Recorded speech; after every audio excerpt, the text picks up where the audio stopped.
Good morning, Hélène. Bonjour Hélène. Bonjour Hélène. Bonjour. Vous allez bien? Oui, très bien. Et toi? Alors, ça va, Ça a ça va. Super, super.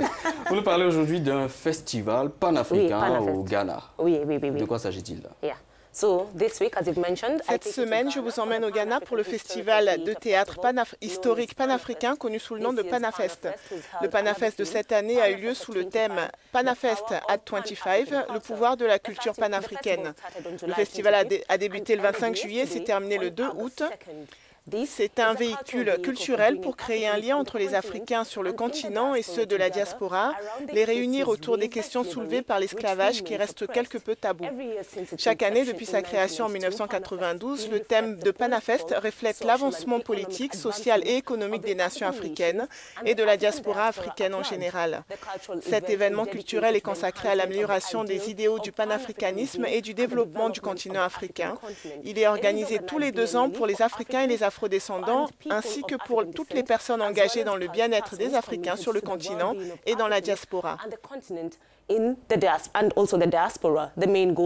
L'objectif principal est de rétablir la vérité sur l'histoire de l'Afrique et mettre en avant les expériences des Africains en utilisant les arts et la culture africains, comme le souligne Rabbi Cohen Nathania Alevi, le directeur de la Fondation. Écoutez.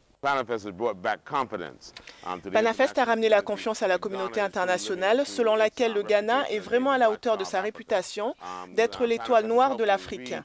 Panafest a contribué à renforcer l'aura du Dr Kwame Nkrumah et des grands panafricanistes qui l'ont accompagné lors de la période de lutte pour l'indépendance en Afrique. Panafest a maintenu ce dialogue et la conversation enrichissante. Rabbi Alevi revient brièvement sur le programme de cette édition et qui s'est tenu pendant 10 jours, ainsi que ses bénéfices. Je crois que chaque Africain a l'obligation, si vous êtes né en Afrique et que vous êtes né dans la diaspora, surtout en vertu du traité d'esclavage de l'Atlantique Nord, vous devez un pèlerinage une fois dans la vie en Afrique. Et je vous garantis que quiconque vient en Afrique au moins une fois dans sa vie aura envie de revenir. Le Panafest était tout un spectacle dans les années 90, mais malheureusement, il a perdu de sa verve et de sa ferveur ces dernières années. Les tentatives pour le relancer sont louables, mais pour des raisons évidentes, il n'a pas été en mesure d'atteindre le même niveau d'attention, de mécénat et d'acclamation comme dans ses débuts. Richard, un de nos confrères journalistes, a assisté à l'édition de Panafest cette année. Il explique. Écoutez. En fait, ce n'était pas la grosse mobilisation. Je pense qu'il faut un nouveau marketing. Il en a besoin car contrairement à ce qui se passait avant, quand on parlait de Panafest, tout le pays était impliqué, mais maintenant nous voyons que c'est le ministère du Tourisme qui le gère. Les résidents ne sont pas vraiment impliqués en quelque sorte.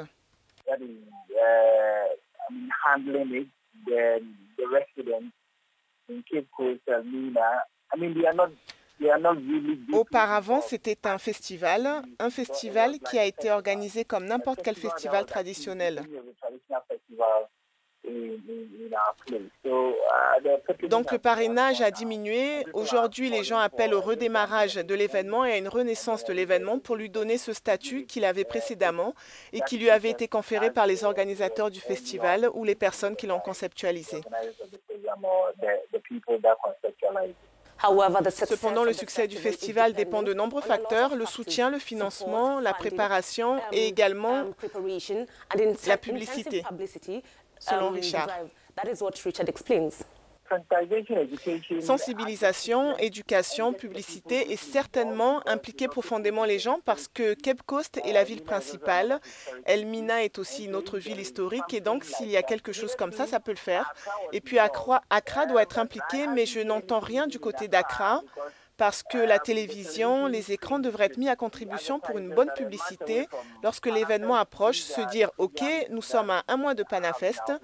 Voici des programmes qui ont été mis sur pied pour vendre l'événement. Et même les gens à Cape Coast, je sais qu'il y a environ une semaine, j'ai commencé à entendre des publicités à la radio, mais les gens ont besoin d'être mieux informés, ils doivent être impliqués dans tout. Alors, je pense, Hélène, qu'il a souligné là un point très important dans la vulgarisation, la promotion de la culture en Afrique. C'est l'aspect médiatique. Il est important de communiquer, de sensibiliser, d'informer les populations à travers les médias. Les médias populaires, évidemment, radio, télévision et puis presse écrite. Le panafricanisme, comme vous le dites, est quelque chose que nous devons acquérir en Afrique. D'ailleurs, c'est notre mission.